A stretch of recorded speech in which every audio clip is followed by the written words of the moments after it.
Welcome to Tabuk, a podcast about banned and controversial children's books. I'm Adrianna. And I'm Maria. And today we are talking about Genderqueer by Maia Kobabe. Okay. Which has been the most banned book in 2021 and 2022, according to the ALA. And let's get right into it. Let's go over the history of this book. I'm excited. Maia started posting comics to Instagram that dealt with gender identity. The posts got a sort of surprising amount of support. People were saying, I didn't realize that anyone else felt this way. Mm-hmm. So Maia used those comics as the foundation to create a full-length graphic memoir, which was published by Lion Forge in 2019. The memoir is called Genderqueer. It was initially a small print run of 5,000 copies. Mm-hmm. Maia and the publisher expected the readership for the memoir to be people like Maia, adults who had struggled with their own gender identity, and also people who wanted to better understand non-binary or gender non-conforming people in their lives. So it was marketed towards that demographic, sort of the young adult or new adult category. Okay. Then it started winning awards. In 2020, it won an Alex Award, which is very niche. I had to look this up. Let me read you the description. I'm excited. It's given by the ALA. So this is for books written for adults that hold special appeal to young adults ages 12 through 18. Okay. So it's like it's for adult books that teenagers like. Yeah. Okay. So a lot of books, really.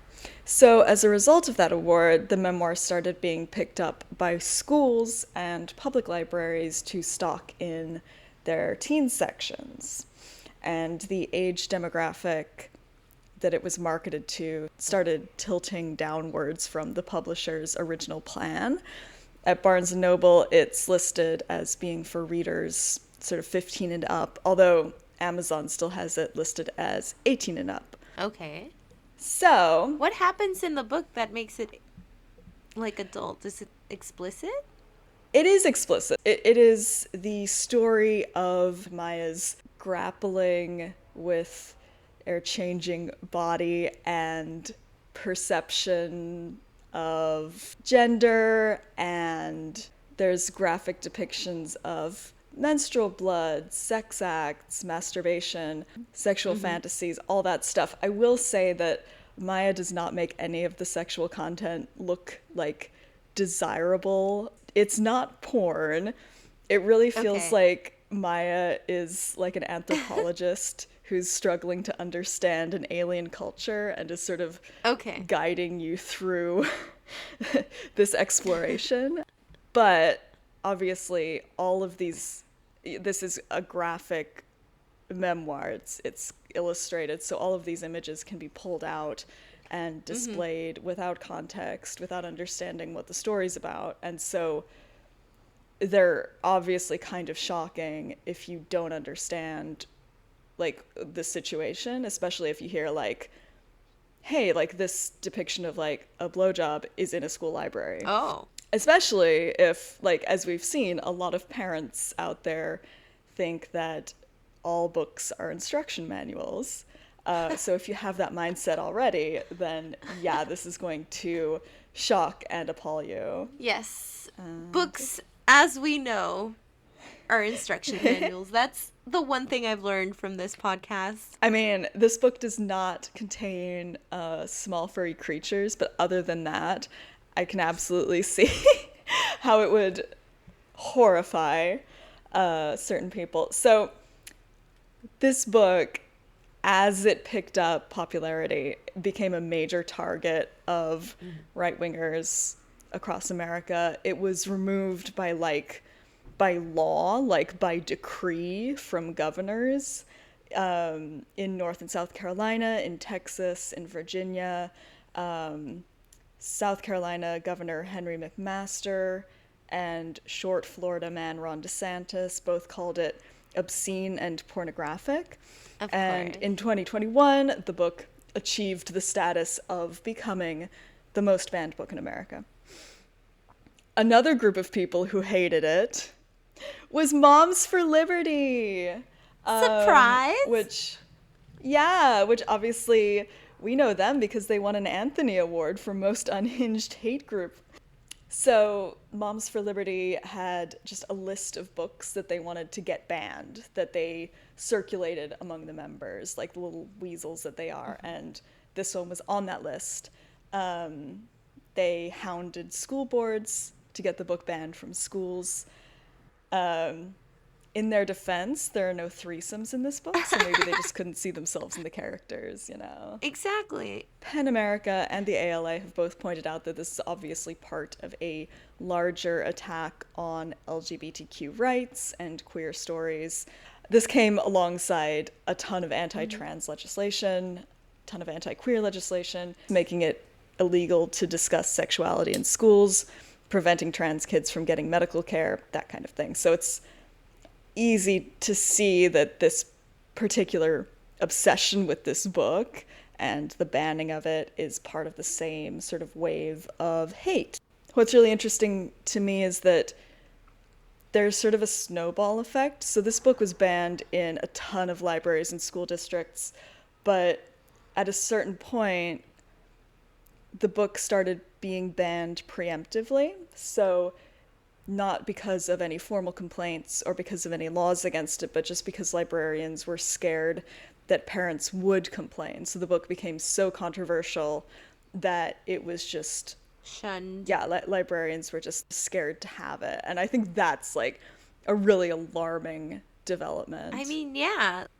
We've heard about all these librarians who like stood up to the man and were like, no, I'm not banning this book just because you want it banned. Like, it's a normal book. I'm gonna have it. And this one, people are just like, oh, but what if people complain? Yeah. And like, obviously, groups like Moms for Liberty were mounting, harassment campaigns. So it's like, okay, I can understand being afraid, but also like, yeah, it's just really scary that it would reach this level that people would ban a book out of fear. So the book and the author became very widely known just because of their status as the center of this violent debate. But what about the book itself? I have read it. I freaking love it. You would love the author. Like, this book is so funny, and it's really a no-holds-barred examination of what it feels like to grow up non-binary, feeling like your gender identity and your body are at odds with each other, and really exploring how to reconcile that. There's this really interesting moment at the end, I think, where it turns out that Maia taught cartooning to junior high students. Had this interaction with a parent where the parent came up after a class and said, hey, I think it's really great that my child has a female role model because there are so few women in cartooning. And Maia was like, ooh, that's not accurate. But like, didn't want to take away that moment from the parent. But Maia was also like, well, what if there's like trans or non-binary students that I've taught? Like, by not coming out, am I doing them a disservice? Am I taking away representation from them? Am I depriving them of that moment? Yeah. And then Maia was also thinking, like, if I do come out and say I'm non-binary, I use these pronouns, will the parents complain? Will I get fired? Which is like a really dark thing to read, considering what then happened to the book. Yeah. Nationwide. It's like, oh my god, like, actually, yeah, all of your fears were completely valid. Yeah, it just kind of like gave me goosebumps, honestly. I mean, yeah, the parents would have complained. I in my school, when I was a teacher, we had a kid who was transgender, or at least was like experimenting with their identity. And so to some of the teachers, this kid asked, "Hey, can you call me by this name and use these pronouns?" And to some others, the kid didn't because, I don't know, I guess he was scared.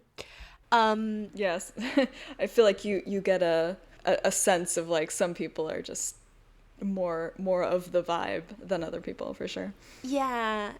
And it put us in a really complicated position because then the mother would come and complain that we would talk about this kid with their preferred pronouns and like with their preferred name and be like, that's Ooh. not their name. Their name is this. Oh And so we had a no. really difficult time. And it wasn't even like a public thing. Like it was just like, no, we're just calling them by the nickname they asked us to call them by. So I can't imagine how parents would react if a teacher were like, hey, actually, like, call me by these pronouns and like say this name. And like, I think there would be a riot. Yeah.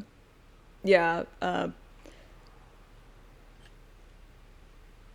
I think that we've heard so much about obviously like the right wing narrative of like, oh, trans people are all, like non-binary people are all like groomers has been so pushed lately. Oh, And yes. then we've even, we've had the stories of people who are like, yeah, like I accept, trans people, I just sort of struggle sometimes. Um, it's really rare to hear like the actual like lived experience of a non-binary person. I There were like some moments here where I was like, oh my gosh, like yes, I recognize this, but I've like literally never heard anyone else say it before. And I think that Maia writing this felt that sense of responsibility, felt like this Yeah. story is so rarely told. Like there's a ton of like pages that I sort of screenshotted, but there's one that's like, I think the fact that I don't see myself as or understand myself as a female person, but that most of the people I interact with do, is actually damaging all of my relationships, even ones with family and friends. And so it's like, for people who see pronoun changes or like transitions as an inconvenience, it's like, here's like the struggle behind it. Like, here's the reason for it. There was one moment when Maia goes to like a gay pride parade, and feels very like drab. Yeah, so Maia goes, I don't want to spend this year looking straight. Iconic.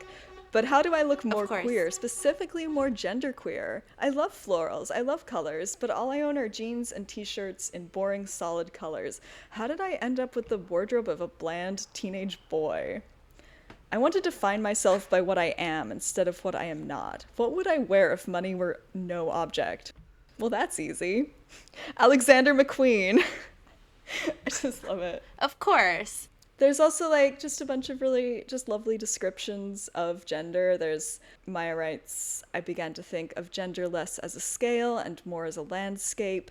Some people are born in the mountains, others are born by the sea. Some people are happy to live in the place they were born, while others must make a journey to reach the climate in which they can flourish and grow. Between the ocean and the mountains is a wild forest. That is where I want to make my home. So there's a lot of like really lovely poetic bits that are totally lost in this vile pseudo outrage. Yeah.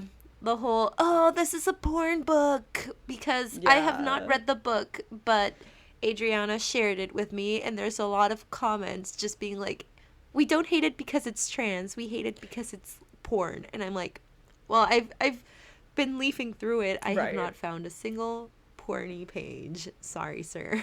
I mean, again, there are depictions of explicit acts that Maya either imagines or experiences. I think actually the most like thing was the descriptions of getting pap smears. Oh man, it is written like a horror novel. Like it is horrific to read. But if you are okay with like an illustrated book on sex ed. There's nothing here that's any more titillating than that, honestly. So, Okay. one of my favorite parts, which I think is just so iconic, is that Maia decides to enter into a relationship in order to write better fanfic. Oh. Because Maia is a huge reader. He loves fanfic. But obviously fanfic has a lot of sex scenes in it. That's true. And Maia does not get on very well with sex with other people. And there's this one like moment where he's considering like giving up on the whole thing, and Maia thinks, I don't regret trying it out, but do I really want to like emotionally commit to anyone? Probably not. And then, but I never figured out how to end my fanfic. I'm at a page in the comic where Maia is drawing the book list from a decade of reading, and it says, "This is definitely the last autobiographical comic I will ever write. The only thing I feel comfortable with strangers knowing about me is what I read." And then proceeded to write a whole memoir about it, which thank you. Thank you for keeping going, Maia. Thank you. Yeah, like a lot of struggle with language. I'm feeling all these things, but I don't have the language to describe my identity or my experiences, and I think that's what makes the fact that this is a comic sort of more powerful, because it's Yes. here's a drawing of how I feel. Like at one point there's like a plant, and the plant is like a third way of existing that sleeps like a seed under the soil. The seed puts out many leaves, but I don't have the language to identify the plant. And then each of the leaves is like a different fact about Maia. Like, I wish I was a boy. I hate my breasts. I never want to have kids.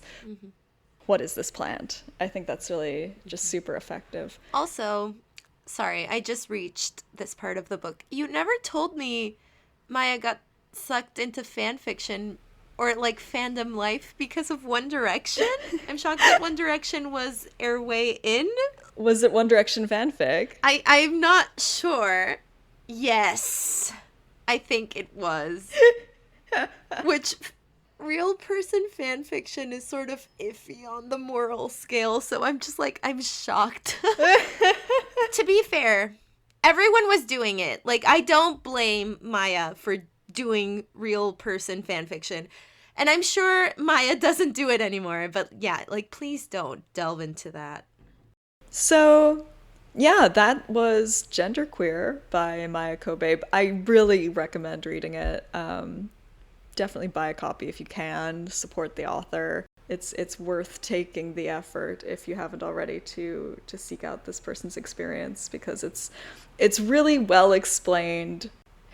It's obviously not trying to like convince you to become non-binary or anything. It is absolutely this person's experience, and it's definitely eye-opening. It's worth reading. I think it's always important to understand that people live different lives. Whether you are non-binary or trans or not, or a fanfic reader or not.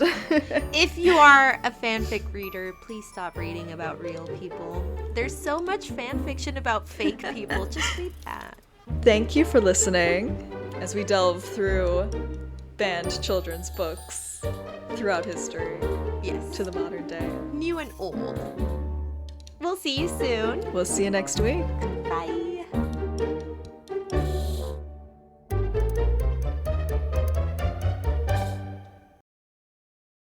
And I was literally thinking about One Direction fan fiction a couple of days ago, and I came to the conclusion that it was anti-feminist, but like I'm not gonna go into it right now, but like I was literally thinking about this like on the tube like 2 days ago. I was like, fan fiction One Direction is so wrong.